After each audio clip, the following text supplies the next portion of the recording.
கிறிஸ்துவுக்குள் பிரியமானவர்களே, இந்த நாளுக்கான தினசரி தியான வசனம் மத்தேயு எழுதின சுவிசேஷம் 24வது அதிகாரம் 25வது வசனம். மத்தேயு 24:25, Matthew 24:25. இதோ முன்னதாக உங்களுக்கு அறிவித்திருக்கிறேன்.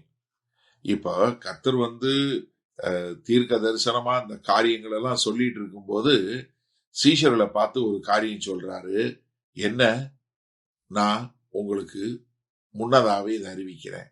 இங்க ஆரம்பிக்கும் போது இதோ, நீங்க ஆங்கிலத்துல பிஹோல்டு இருக்கும், கிரேக்க மொழியில இதாவ். அதாவது என்னன்னா, இது ஒரு சாதாரணமா சொல்றது இல்ல.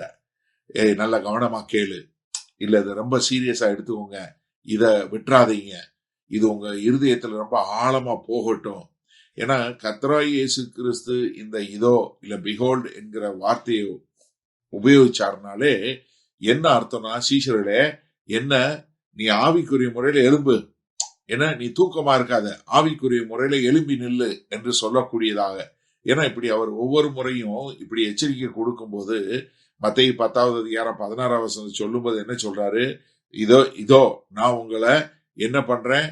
ஆடுகளாகிய உங்களை ஓநாய்களுக்குள்ள அனுப்புறேன். வெளிப்படுத்தின விசேஷம் 3வது அதிகாரம் 20வது வசனம் சொல்லும் போது இதோ நான் என்ன வாசற்படியிலிருந்து கதவை தட்டுறேன். அப்படின்னா என்ன அர்த்தம்? இயேசு கிறிஸ்து உங்களுடைய முழு கவனத்தையும் தட்டி இங்க வா அப்படின்னு சொல்லி கேட்கக்கூடிய ஒரு காரியம் அப்படின்றத நம்ம புரிஞ்சு கொள்றோம். நான் இதோ முன்னதாக உங்களுக்கு அறிவித்திருக்கிறேன். ஐ ஹவ் டோல்ட் யூ, நான் உங்களுக்கு சொல்லி இருக்கிறேன். என்ன? அதாவது தன்னுடைய சீஷர்களை என்ன பண்றாரு? காலத்திற்கு முன்பாக அவர்களை ஆயத்தப்படுத்துகிறார். இதுல இருந்து நம்ம என்ன பார்க்கிறோம்னா, இயேசு கிறிஸ்துடைய இருதயம் தன்னுடைய பிள்ளைகள் குழப்பத்துல போயிடக்கூடாது. அவர்கள் இத சரியான முறையில புரிஞ்சு கொள்ளணும். அவங்க கண்ணை மூடிட்டு இப்படிப்பட்ட ஒரு ஆபத்துல போயிடக்கூடாது. அதனால அவர்களுக்கு ஒரு எச்சரிக்கையை கொடுக்கணும். எச்சரிக்கை கொடுப்பது மாத்திரம் இல்ல, அவர்களை ஆயத்தப்படுத்தணும். அதாவது எக்யூப்பிங் தம், அதாவது ஒரு காரியம் வருவதற்கு முன்பாக அவர்களை தயார் செய்வது. ஏன்னா இயேசு கிறிஸ்து ஒரு நல்ல மேய்ப்பன். அப்ப ஒரு நல்ல மேய்ப்பன் என்ன செய்வான்? ஓநாய் வர்றதுக்கு முன்னாடி சொல்லக்கூடியதாக. ஏன்னா யோவான் 13:19 சொல்லும் போது என்ன சொல்றாரு? நான் உனக்கு முன்னாடியே சொல்லி இருக்கிறேன், இது முடிஞ்சதுக்கு அப்புறம் நீ விசுவாசிப்ப என்று சொல்லக்கூடியதாக. அதே மாதிரி யோவான் 14:29 சொல்லும் போதும் நான் இது நடப்பதற்கு முன்பாகவே நான் உனக்கு சொல்லி இருக்கிறேன் அப்படின்னு சொல்லக்கூடியதாக. அப்ப இங்க தீர்க்க தரிசனங்கிறது சீஷர்களை பயமுறுத்துறதுக்கு இல்ல, அவர்களை ஆயத்தப்படுத்துவதற்கு. இதெல்லாம் என்ன? வருவதற்கு முன்னாகவே சொல்லக்கூடியது. அப்ப வஞ்சனைங்கிறது வரும், வஞ்சனையை உன்னால தவிர்க்க முடியும், வஞ்சனையை உன்னால அடையாளம் கள்ளி கொள்ள முடியும். இப்படி வஞ்சனை வரும்போதும் நீ அதுல உன்னால அதை மேற்கொள்ள முடியும் அப்படிங்கிறதுக்கு உன்னை ஆயத்தப்படுத்தக்கூடிய ஒரு காரியம்தான். ஏன்னா அப்போஸ்தலனாகிய பவுல் தெசலோனிக்க சபைக்கு எழுதும்போது 2 தெசலோனிக்க 2வது அதிகாரம் 5வது வசனத்துல சொல்லும் போதே சொல்றாரு, நீங்க மறந்துடாதீங்க, நான் உங்க கூட இருக்கும் போதே உங்களுக்கு ஞாபகப்படுத்தினது நீங்க மறந்துடாதீங்க. அதே மாதிரி தீமோத்தேயுக்கு எழுதும்போது 1 தீமோத்தேயு 4:1 சொல்லும் போது என்ன சொல்றாரு? ஆவியானவர் முன்னாடியே இந்த கடைசி காலத்தினுடைய வஞ்சனையை குறித்து சொல்லி இருக்கிறாரு என்று சொல்லக்கூடியதாக. சரி, இதனால இந்த வசனத்தை நம்ம எப்படி எடுத்துக்கொள்வது? அதாவது இயேசு கிறிஸ்துவோடைய தீர்க்க தரிசன எச்சரிக்கை நம்மை பாதுகாப்பது.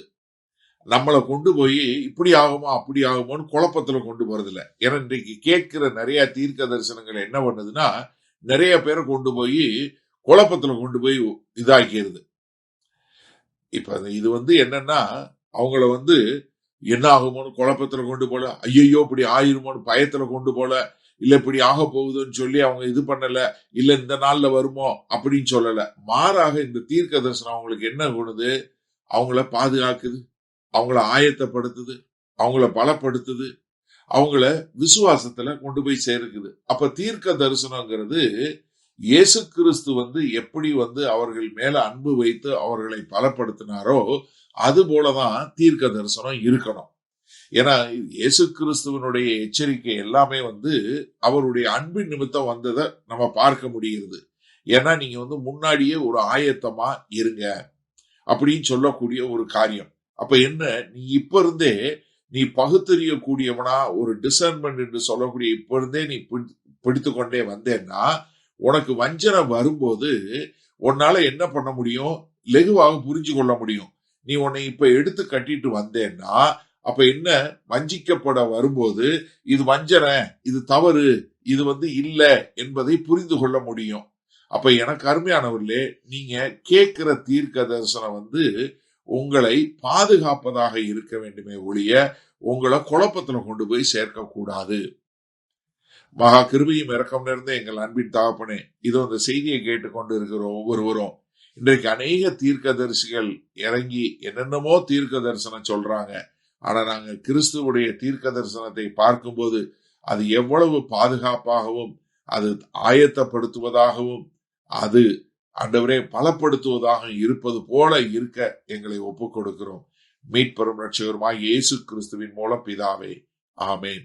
கர்த்தர் உங்களை ஆசீர்வதிப்பாராக. நாம் இன்று மாலை மண்ணால சந்திப்போம்.